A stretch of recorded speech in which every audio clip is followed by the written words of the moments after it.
बीते कुछ समय से आप लोगों ने इस एक शब्द को तो बहुत बार सुना ही होगा, स्टिमुलस पैकेज।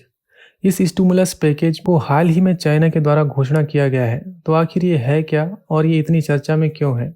आइए इसे समझने की कोशिश करते हैं। स्टिमुलस, जिसे कि हिंदी में प्रोत्साहन कहते हैं, इसे दूसरे शब्दों में कह सकते हैं इंसेंटिव। तो स्टिमुलस पैकेज का मतलब होता है कि किसी देश की सरकार या वहाँ की सेंट्रल बैंक जो होती है, उनके द्वारा अप्लाई किए गए ऐसे फाइनेंशियल प्लानिंग जिनका मकसद किसी देश की इकोनॉमी को बढ़ावा देना होता है।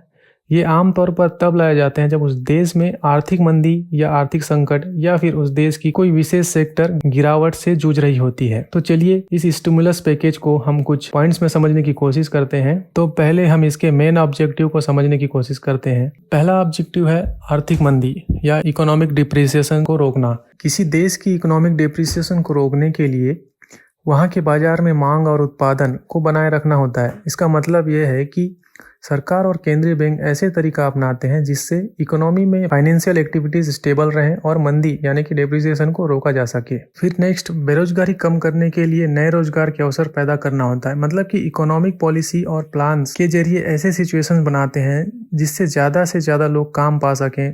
जब अर्थव्यवस्था संकट में होती है और बेरोजगारी बढ़ रही होती है तो ये तरीका लोगों को रोजगार मुहैया करवाने में और मार्केट में इकोनॉमिक एक्टिविटीज को तेज करने के लिए किए जाते हैं। नेक्स्ट, घरेलू मांग बढ़ाना, मतलब कि उपभोक्ताओं को खर्च करने के लिए प्रेरित करना होता है। इसका मतलब है कि सरकार या केंद्रीय बैंक ऐसे कदम उठाए जिससे देश के लोगों को अपने पैसे खर्च करने का प्रोत्साहन मिले।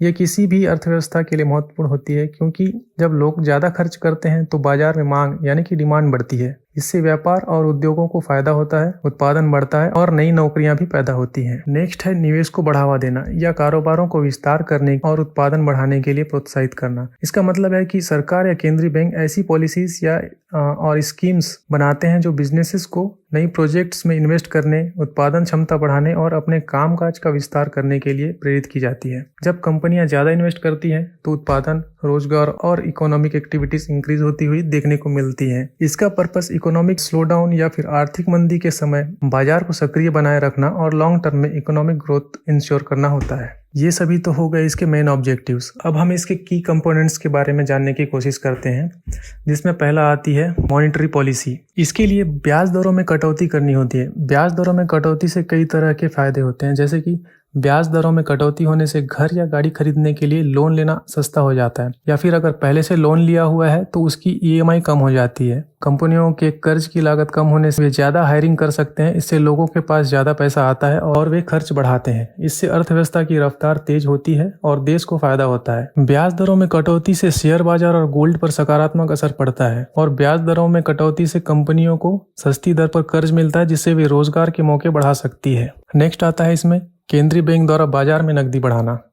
इसका मतलब है कि बैंक अर्थव्यवस्था में ज्यादा पैसे उपलब्ध कराता है ताकि लोग और व्यवसाय इसे खर्च या निवेश कर सकें। यह आमतौर पर ब्याज दरें घटाकर या बैंक को अधिक पैसे उधार देकर किया जाता है। नेक्स्ट है बैंकों को अधिक कर्ज देने के लिए प्रोत्साहित करना।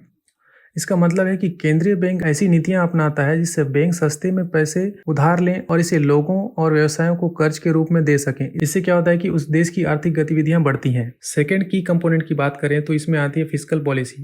राजकोषीय नीति में सरकारी खर्च बढ़ाने का मतलब है कि सरकार इंफ्रास्ट्रक्चर जैसे प्रोजेक्ट शुरू करके अर्थव्यवस्था में पैसे डालती है, जिससे रोजगार और आर्थिक गतिविधियां बढ़ती है। नेक्स्ट है इसमें टैक्स में कटौती या फिर रियायतें देना। फिस्कल पॉलिसी में टैक्स में कटौती या रियायतें देने का मतलब है कि सरकार लोगों और व्यवसायों पर टैक्स का बोझ कम करती है ताकि उनके पास खर्च और निवेश के लिए अधिक पैसा हो। नेक्स्ट, सब्सिडी या फिर डायरेक्ट बेनिफिट देना। राजकोषीय नीति में सब्सिडी या डायरेक्ट बेनिफिट देने का मतलब ये है कि सरकार जरूरतमंद लोगों को सीधा आर्थिक मदद या छूट देती है, जिससे उनकी क्रय शक्ति बढ़े और जीवन स्तर सुधरे। अब नेक्स्ट की कंपोनेंट की बात करें, इसमें विशेष सहायता, मतलब कि किसी विशेष सेक्टर जैसे रियल एस्टेट, कृषि या एमएसएमई को सीधे वित्तीय मदद देना। इसका मतलब है कि सरकार किसी खास सेक्टर जैसे रियल एस्टेट, कृषि या फिर एमएसएमई को सीधे आर्थिक मदद देती है ताकि वह सेक्टर मजबूत हो और अर्थव्यवस्था में योगदान बढ़ा सके। ये सभी तो थे इसके की कंपोनेंट्स। अब हम ये देखेंगे कि स्टिमुलस पैकेज आखिर काम कैसे करता है। स्टिमुलस पैकेज से बाजार में नकदी बढ़ाने का काम किया जाता है। जैसे सरकार खर्च बढ़ाकर या टैक्स घटाकर लोगों के हाथ में अधिक पैसा देती है, जिससे लोग अधिक खर्च करते हैं और बाजार में मांग बढ़ती है।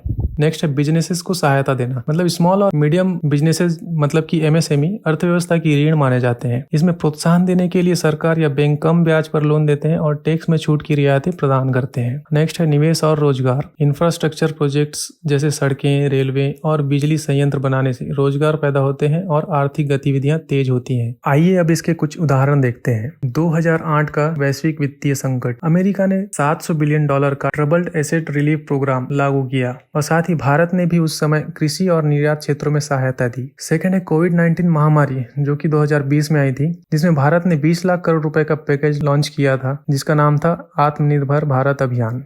वहीं अमेरिका ने भी $2 ट्रिलियन का केयर्स एक्ट लागू किया। थर्ड है चीन का 2024 का प्रोत्साहन पैकेज, जिसमें चाइना ने रियल एस्टेट, कर्ज माफी और उपभोक्ता समर्थन के लिए बड़े कदम उठाए हैं। और चाइना ने इस स्टिमुलस पैकेज को शायद 24 सितंबर 2024 को अनाउंस किया था और उसका नतीजा आप देख ही रहे होंगे कि FIS कंटिन्यू सेलिंग कर रहे हैं। इसके बाद हम देखते हैं कि स्टिमुलस पैकेज के लाभ क्या क्या हैं। स्टिमुलस पैकेज से अर्थव्यवस्था को स्थिर करने में मदद मिलती है क्योंकि यह आर्थिक गतिविधियों को बढ़ावा देता है। सरकार या केंद्रीय बैंक पैसे, सब्सिडी या रियायतें देकर मांग और निवेश को बढ़ाते हैं, जिससे अर्थव्यवस्था मंदी से उबरती है। उसके बाद बाजार में विश्वास बहाल करता है, मतलब जब सरकार या केंद्रीय बैंक आर्थिक मदद देते हैं तो व्यापारियों, निवेशकों और लोगों को लगता है कि अर्थव्यवस्था ठीक हो रही है। इससे वे अधिक निवेश करते हैं और खरीदारी बढ़ाते हैं, जिससे बाजार में सक्रियता बढ़ती है। और आप लोग देख ही रहे होंगे कि इंडिया में FIS की सेलिंग कंटिन्यू चल रही है, रुक ही नहीं रही और यहाँ से सारा पैसा निकाल के वो चाइना में इन्वेस्ट कर रहे हैं। उसके बाद ये पैकेज रोजगार सृजन और गरीबी कम करने में सहायक होती है, मतलब जब सरकार आर्थिक मदद देती है तो इससे नए रोजगार के अवसर बनते हैं।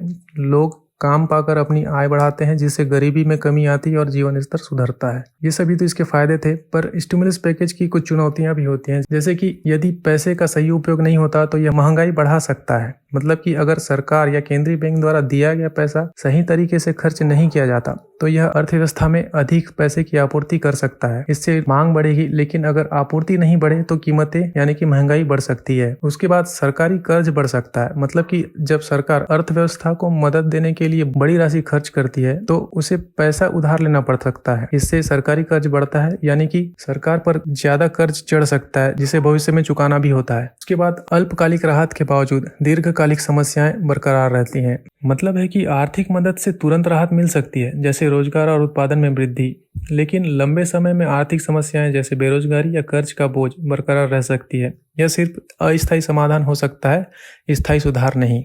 तो आखिर में इसका कंक्लूजन क्या निकलता है? हालांकि स्टिमुलस पैकेज आर्थिक सुधार का एक महत्वपूर्ण साधन है जो मंदी या संकट के समय अर्थव्यवस्था को पुनर्जीवित करने में मदद करते हैं। हालांकि इन्हें सावधानी पूर्वक लागू करना आवश्यक है ताकि यह दीर्घकालिक विकास और स्थिरता में योगदान दे सके। स्टिमुलस पैकेज के तहत रोजगार सृजन अर्थव्यवस्था को पुनर्जीवित करने और समाज को स्थिर बनाए रखने का एक महत्वपूर्ण पहलू है। यह बेरोजगारी से निपटने और आर्थिक गतिविधियों को बनाए रखने में मदद करता है। हालांकि इसे कुशलता से लागू करना और दीर्घकालिक प्रभाव सुनिश्चित करना जरूरी है।